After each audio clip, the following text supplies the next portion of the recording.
기도하겠습니다.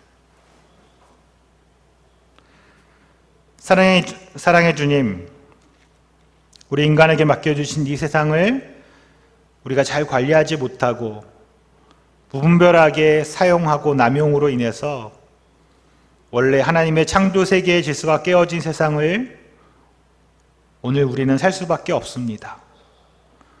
코로나라는 예상치 못한 질병과 또 이 자연스럽지 않은 날씨도 어쩌면 우리 스스로가 자초한 일인지도 모릅니다.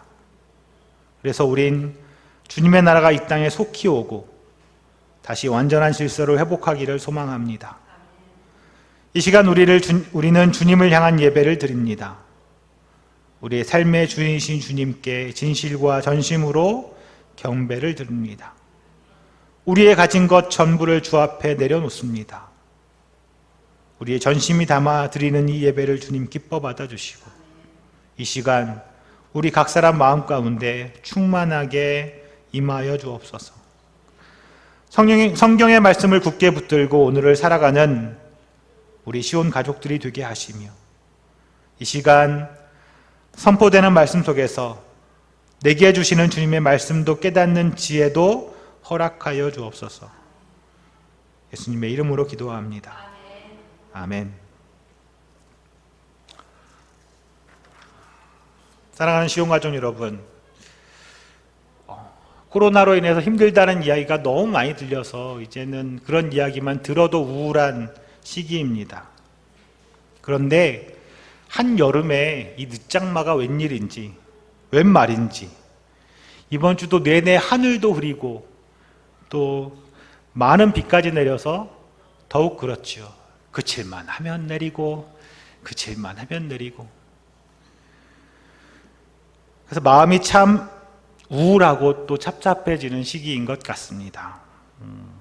지나고 나니까 제가 얘기해 드릴 수 있는데 지난 수요일 전에는 저 역시 코로나로 인해서 깜짝 놀라기도 하고 참 걱정도 많았습니다.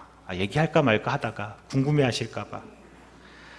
이게 얘기가 이런 거예요. 제가 만난 분의 잘 들으셔야 됩니다. 제가 만난 분의 만난 분이 다니는 교회. 그죠? 제가 만났던 분이 또 만난 분이 그분이 다니는 교회. 그 교회에 수요일 아침에 확진자가 나왔어요. 그 교회에 주일 예배 드렸던 분인데 월요일 주일 예배 드리고 돌아가서 월요일날 몸이 으실으실 춥고 안 좋다고 해서 화요일날 검사 받았더니 수요일날 확진 판정이 떨어진 거예요. 교회가 완전 비상이 걸렸습니다. 그 교회가. 수요일날 아침에 이제 그분이 가면서 교회로 호출당해 가면서 그 교회 목사님이셨거든요. 부목사님. 호출당해 가면서 이제 전화를 했는데 그 전화 받으신 분이 또 저희 전화를 했어서 이제 이렇게 연락이 온 거지요. 그분은 주일 예배 성도들을 안내하고 입구에서 열지하는 일을 하셨는데 우리처럼 그 목사님, 그 부목사님을 제가 아는 분이 월요일날 만나서 식사도 하고 차도 마셨는데 저는 그분을 화요일날 만났으니까 그죠? 월요일날 만나고 화요일날 만나고 수요일 아침에 연락을 받았으니 이 단계에 있는 모든 사람들이 다 완전 초긴장이 된 거예요. 이게 어떻게 될 거냐.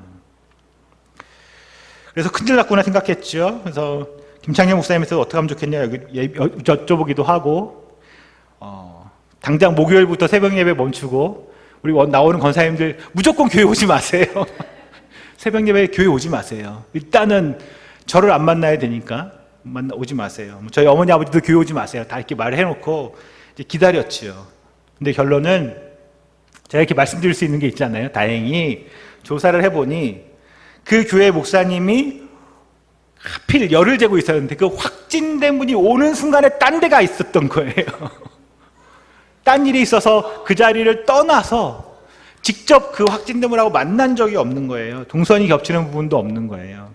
그 교회에 와서 이 CCTV 그 시간탕으로 다 확인한다고 그러더라고요. 만났던 사람 체크해야 하는데 그 별 문제가 없는 걸로 해서 그 목사님 불안하잖아요. 그러니까 오신 분들한테 뭐 어떻게 해야 되냐, 검사를 받아야 되냐, 자발적 검사라도 해야 되냐 그랬더니 그럴 필요 없다고, 안 해도 된다고, 걱정하지 말라고, 이제 가서 일상생활 해도 된다 이렇게 하셔서 그 얘기를 듣고 그 줄줄이 그 라인에 있는 사람들이 다 비상해제가 된 거지요. 한숨을 쉬었습니다. 제가 어제도 전화해서 봤더니 그 교회에도 그 한 분 말고는 추가 확진자가 안 나왔다는 거예요. 다행히 아무도 없어서.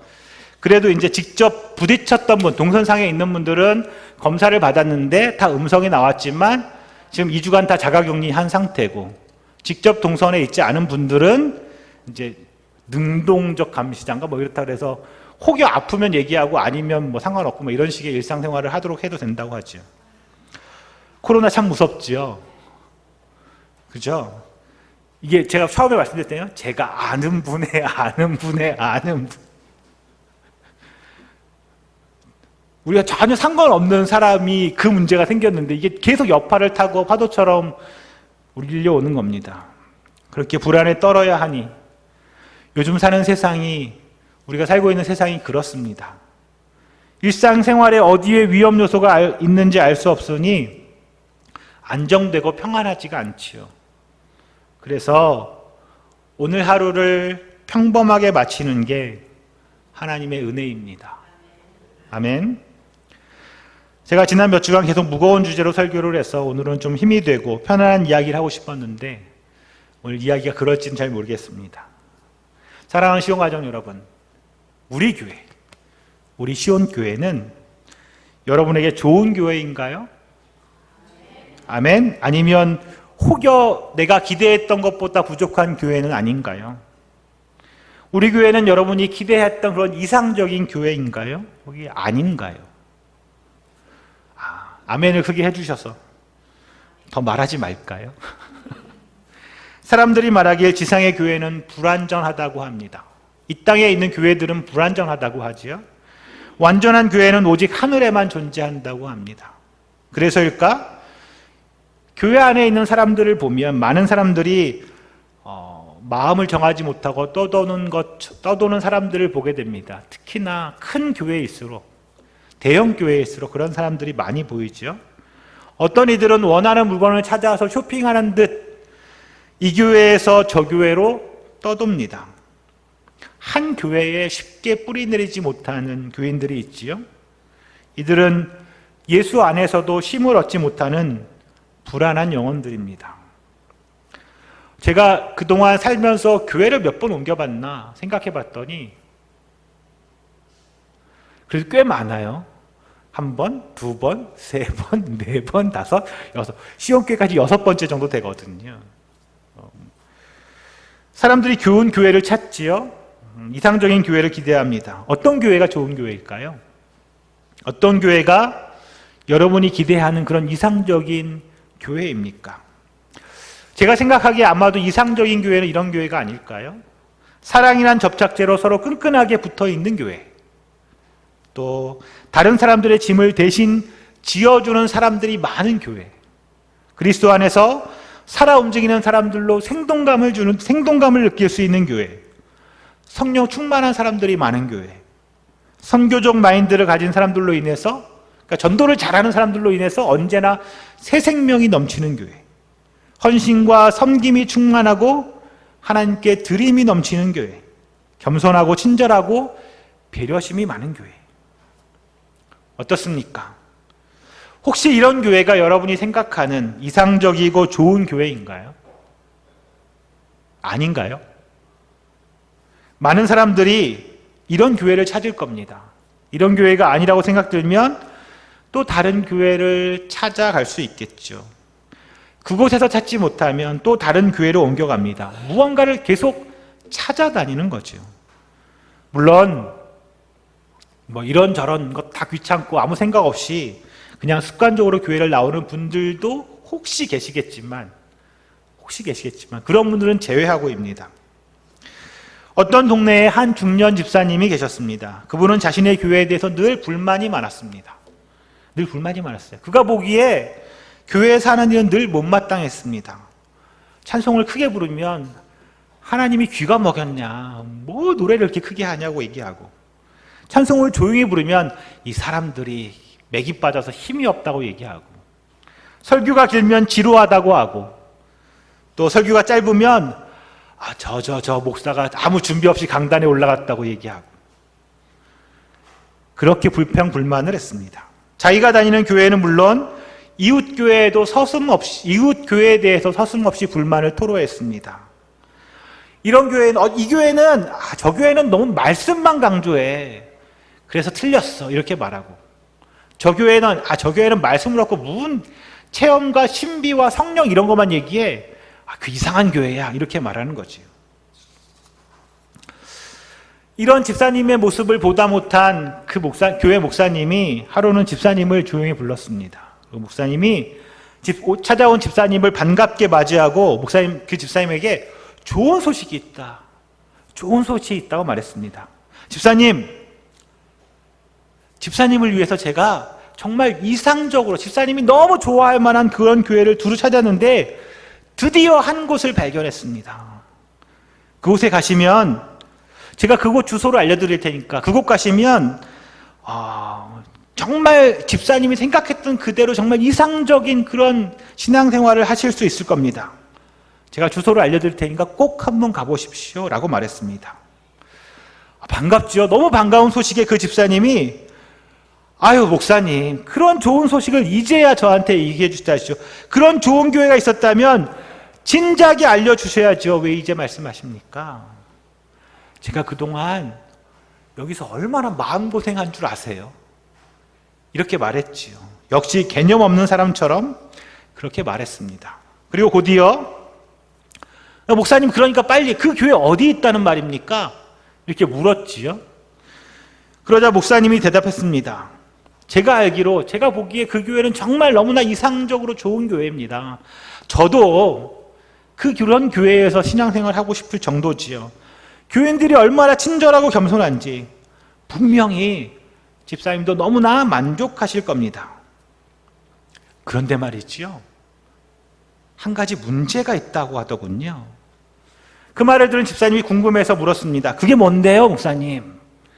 목사님이 문제는 집사님께서 그 교회에 들어가는 순간 그 교회가 더 이상 완전하고 이상적인 교회가 아니라는 점입니다. 그렇습니다. 우리는 신앙생활을 잊게어진 세상에 살고 있지 완전한 하나님 나라에 살고 있는 게 아닙니다.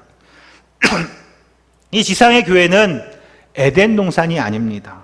늘 불안하고 부족하기 마련입니다.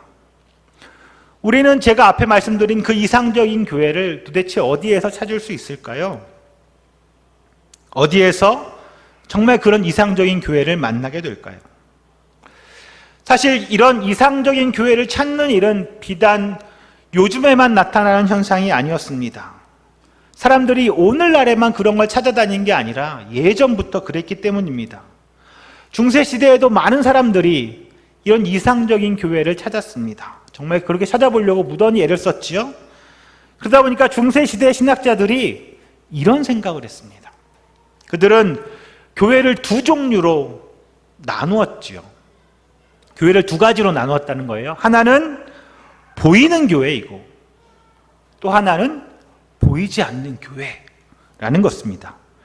그들의 말에 따르면 먼저 보이는 교회가 있습니다. 조금 어려운 말, 유식한 말을 쓰면 가시적인 교회 이렇게 말하는 거죠. 가시적 교회, 보이는 교회란 우리가 눈으로 볼 수 있는 교회입니다.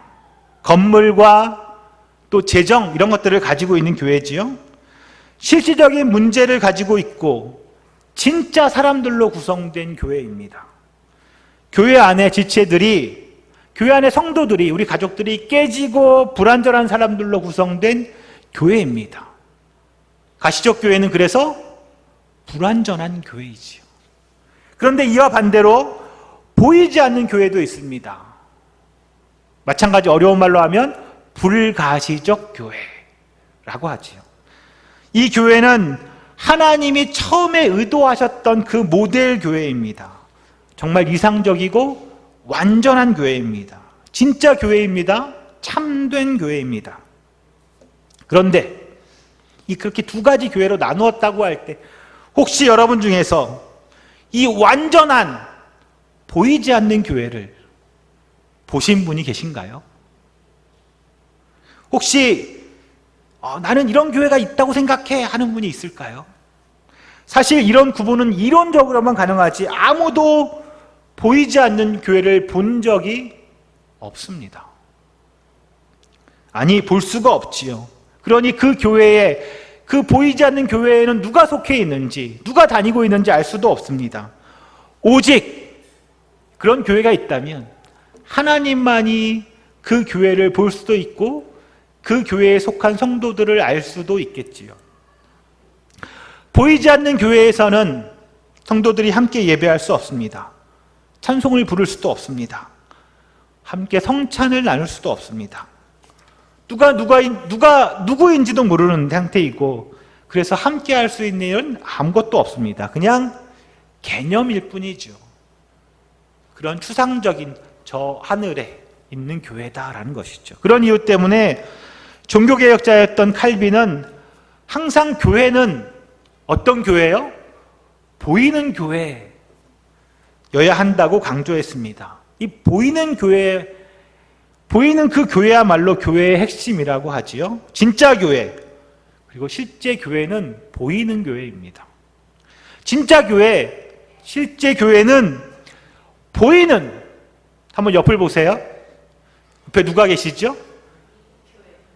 보이는 성도들이 함께하는 교회입니다. 만일에 여러분에게 누군가가 교회라고 한다면, 교회하면 무엇이 떠오릅니까? 라고 묻는다면 여러분은 제가 말씀드렸던 그 두 가지 교회 중에서 어떤 교회를 말씀하시겠습니까? 하나님이 원래 의도하셨던 완벽한 교회? 그 이상적인 교회를 생각할까요? 아니면 오늘 우리가 이렇게 모여드리고 있는 우리 시온교회를 생각하게 될까요? 제가 그동안 여러 번 교회에 대해서 말씀드렸는데 아무리 교회의 개념을 얘기해도 우리는 교회하면 뭐가 떠올라요? 우리가 지금 있는 이곳이 떠오릅니다. 우린 교회라고 하면 보이는 교회를 생각합니다. 우리 시온교회를 교회라고 말합니다. 그렇습니다. 우리가 알고 있는 유일한 교회는, 우리가 알고 경험했던 유일한 교회는 교회의 지체들이 함께 실제로 말씀을 나누고 함께 예배드리고 함께 식탁에서 밥을 나누는 그런 교회입니다. 그리고 그렇게 살아 호흡하고 진짜 사람들로 구성된 우리 현실의 교회, 지금 우리 교회, 이 실제의 교회, 우리 시온 교회가 오늘 말씀에 하나님의 은혜와 평강을, 하나님의 은혜와 평화를 수여받는 대상입니다. 반대로 말하면 하나님의 은혜와 평화가 주어지는 교회는, 하나님의 은혜와 평화가 주어지는 교회는 우리가 생각하는 그 이상적으로 머릿속에만 있는 그 교회가 아니라 오늘 우리처럼 실제 살아서 호흡하며 숨쉬는 사람들이 모여 함께 예배드리는 우리 교회, 우리 시온교회와 같은 현실 교회라는 말입니다. 그리고 그것이 오늘 본문이었던 로마서 1장 7절에서 바울이 말하고 있는 바입니다. 로마서 1장 7절, 우리 다 같이 다시 한번 읽어보겠습니다. 나는, 이렇게 시작하죠. 읽어보겠습니다. 시작.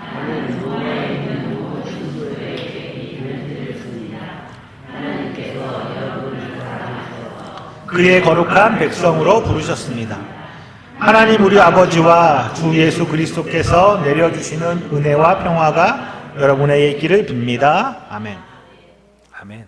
바울의 말처럼 로마에 있는, 그리고 오늘 이곳 시온 교회에 있는 하나님의 사랑하심을 받은 모든 자들에게 은혜와 평화가 있기를 주님의 이름으로 간절히 축원합니다.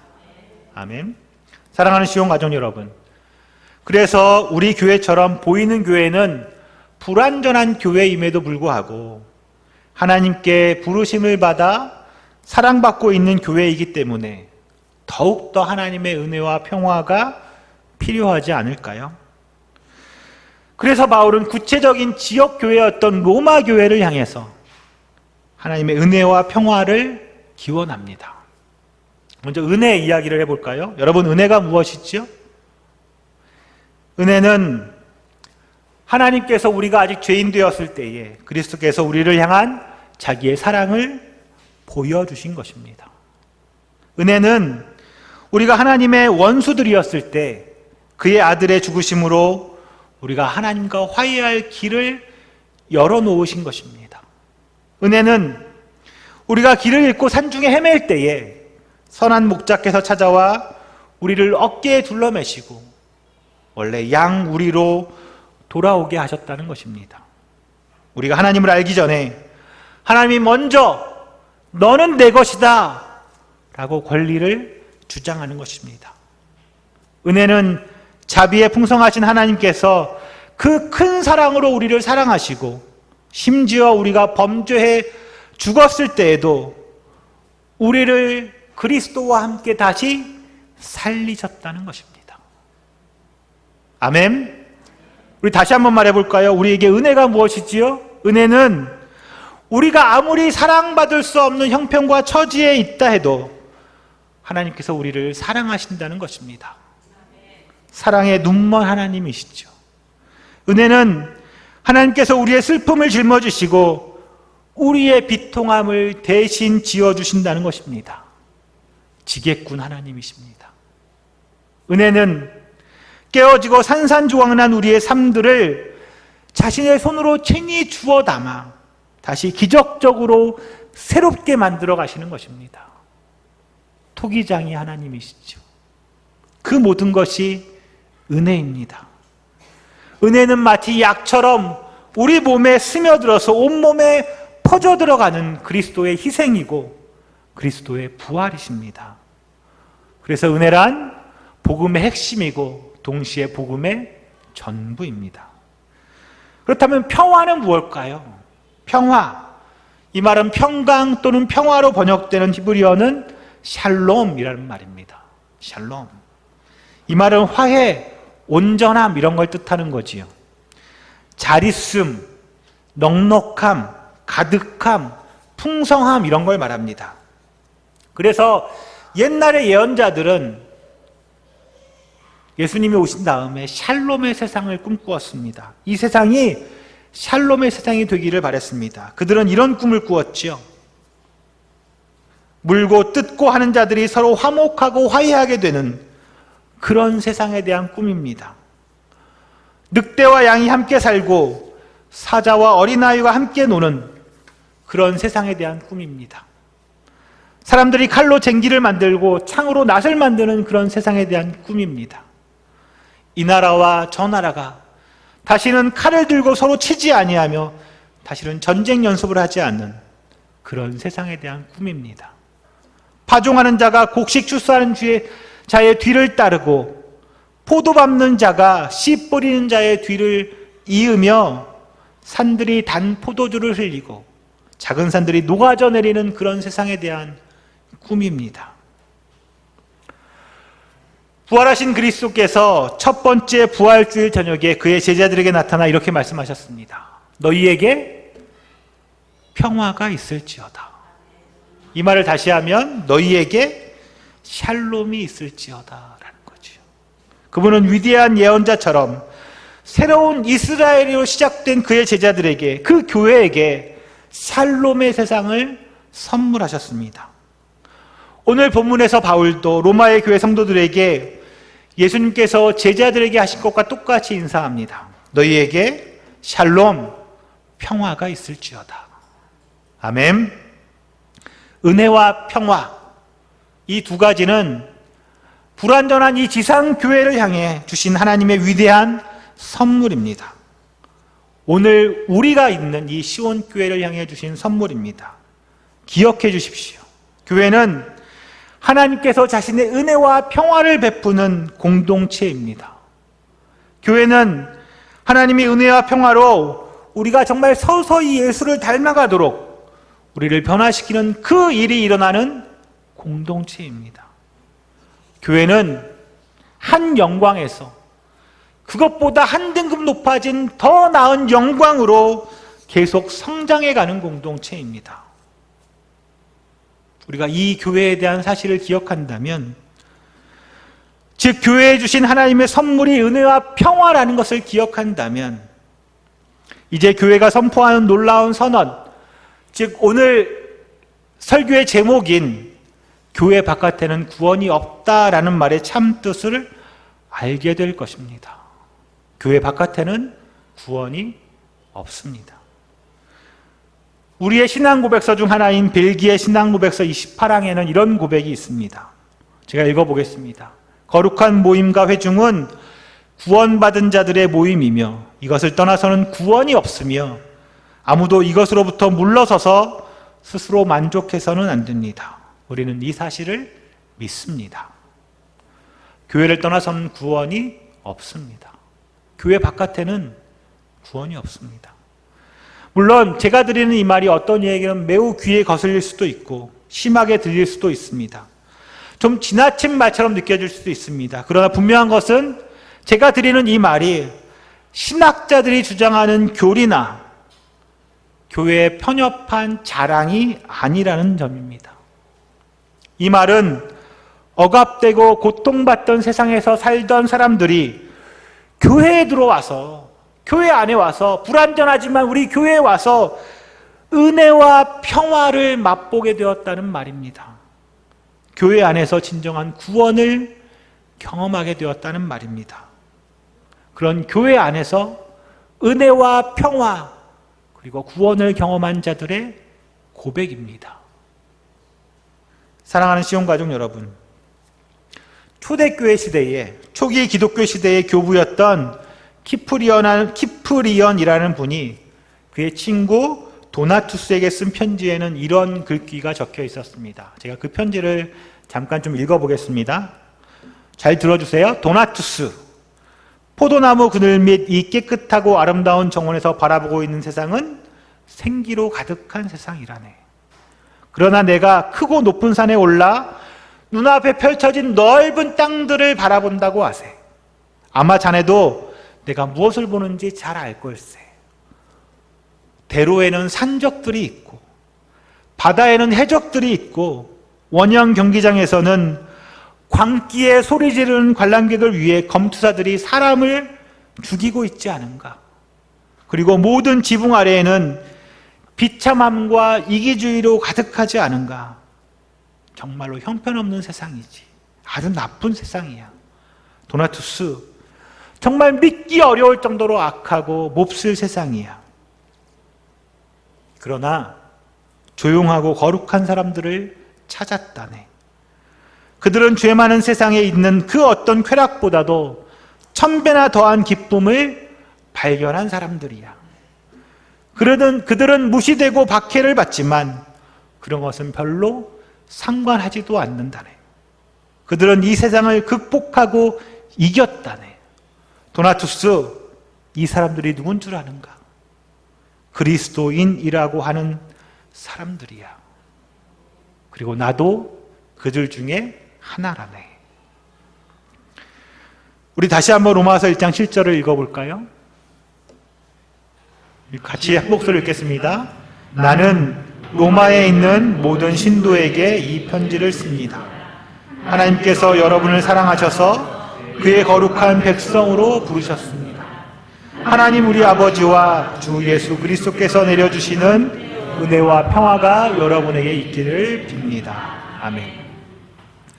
하나님의 은혜와 평화가 로마에 있는 교회에게 주어집니다. 하나님의 은혜와 평화가 모든 이방인 가운데서 부르심을 받은 자들에게 주어집니다.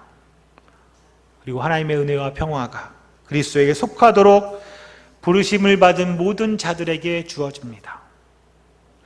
사랑하는 시온가족 여러분, 교회 바깥에는 구원이 없습니다. 하나님의 은혜와 평화가 없는데 어떻게 하나님의 구원이 있을 수 있겠습니까?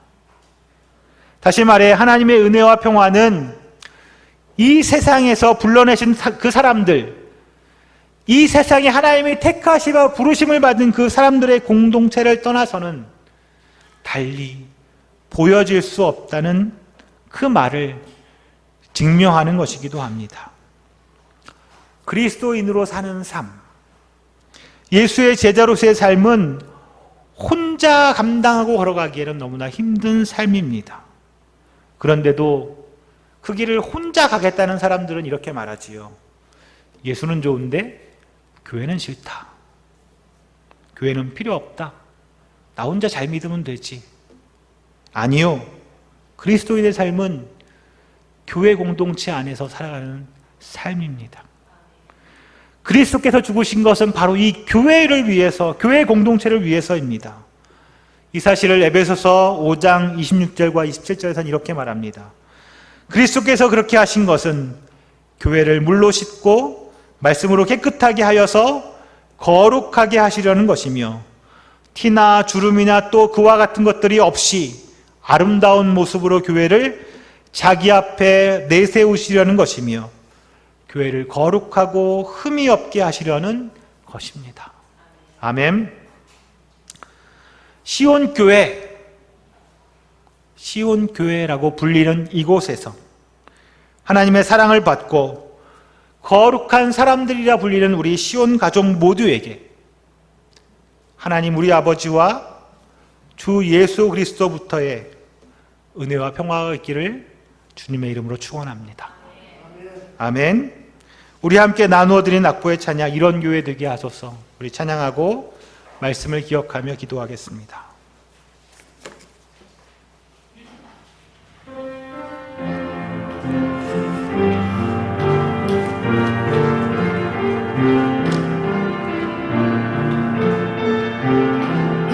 진정한 예배가 숨쉬는 교회, 진정한 예배가 숨쉬는 교회, 주님이 주인 되시는 교회, 믿음의 기도가 쌓이는 교회, 최고의 찬양을 드리는 교회, 말씀이 살아 움직이는 교회, 성도의 사랑이 넘치는 교회, 섬김과 헌신이 기쁨이 되어 열매 맺는 아름다운 교회, 주님의 마음 닮아서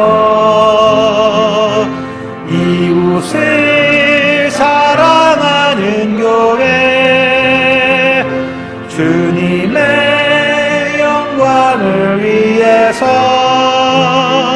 빛 되신 주님 전하는 교회, 사랑의 불꽃이 활짝 피어나 날마다 사랑에 빠지는 교회, 주께서 사랑하는 우리 교회가 이런 교회 되게 하소서. 주께서 사랑하는 우리 교회가, 주께서 사랑하는 우리 교회가 이런 교회 되게 하소서. 이 시간 우리 말씀을 기억하며 우리 함께 통성으로 기도하겠습니다. 하나님 아버지, 오늘도 우리에게 주님을 예배할 수 있는